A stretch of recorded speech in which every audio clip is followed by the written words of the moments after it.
Hello, I'm Killakan, and welcome to a very beginner's guide on how to be a killer on Dead by Daylight.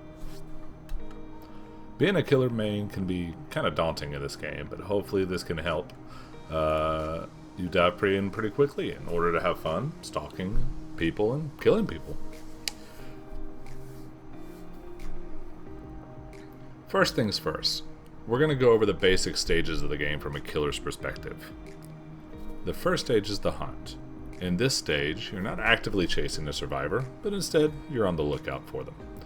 Once you find one, you can engage them in a chase, but until then, you need to be on the lookout for a few things. First one is noise. Be mindful of sounds. Grunting, shuffling grass, generator tinkers, and other noises can and will alert you to nearby survivors. There will also be notifications. These will alert you to certain things that have happened on the map, including totems being cleared, mistakes a survivor made, loud noises from fast vaults and others. This makes finding a survivor a lot easier. There can be scratches on the ground. If a survivor has run instead of walked around, they will leave scratches on the ground, alerting you that they're there. And this might also alert you to the direction they may have gone in. Once you have found a survivor, you engage them in a chase. The music will change to notify you that a chase has begun. Now you can either tap your attack button lightly, or you can hold it in to give them a lunge attack. Keep in mind that a lunge attack will give you a boost in speed at the sacrifice of a large recovery time. Once you have, in most cases, hit the survivor twice, they will fall to the ground, to be picked up and put on a hook in the area. Once they are hooked 3 times, or 2 or less if they stay on the hook for an extended period of time, they will die. Now there are some things to keep in mind while in a chase.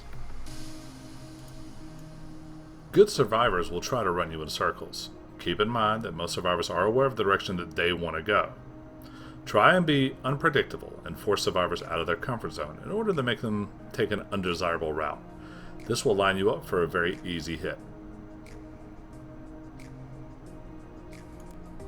There are 2 main obstacles to killers in this game: pallets and windows.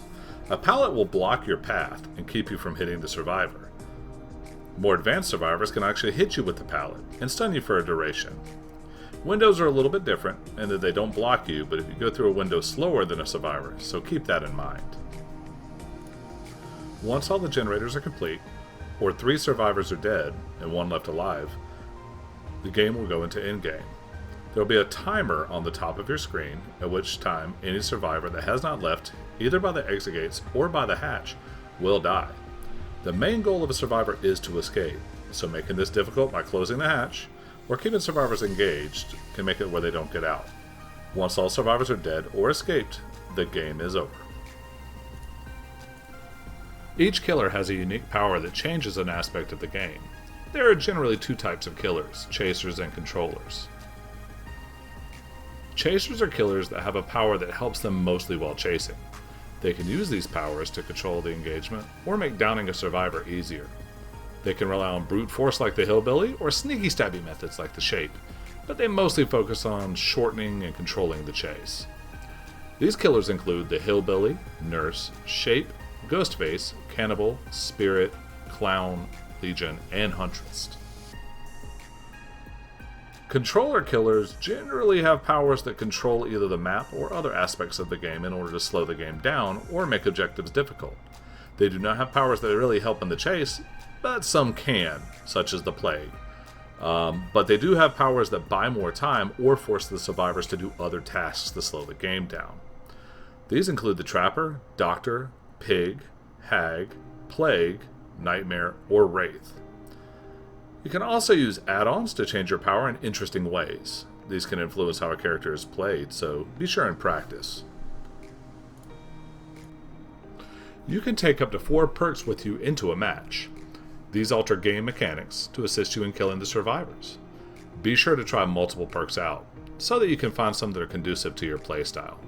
There are, however, a few perks that are almost must-haves for this game. Ruin is taught by the Hag. This slows generator progress to a crawl. This will buy you some time to find those hidden survivors until you train your ears up a little bit so that you can hear them. Barbecue and chili is taught by the Cannibal. After hooking a survivor, you will see the auras of all unhooked survivors outside of a certain range. This makes it really helpful for tracking survivors down, and also gives you a blood point bonus, which is nice to help you level up. Enduring is taught by the Hillbilly. This reduces stuns from pallets by a large degree, and as you will get stunned more often early on, this can help quite a bit. Offerings are kind of one-off items that provide you some control over the coming match. You can change the map, offer up a sacrifice to be able to kill survivors outright, or many other things.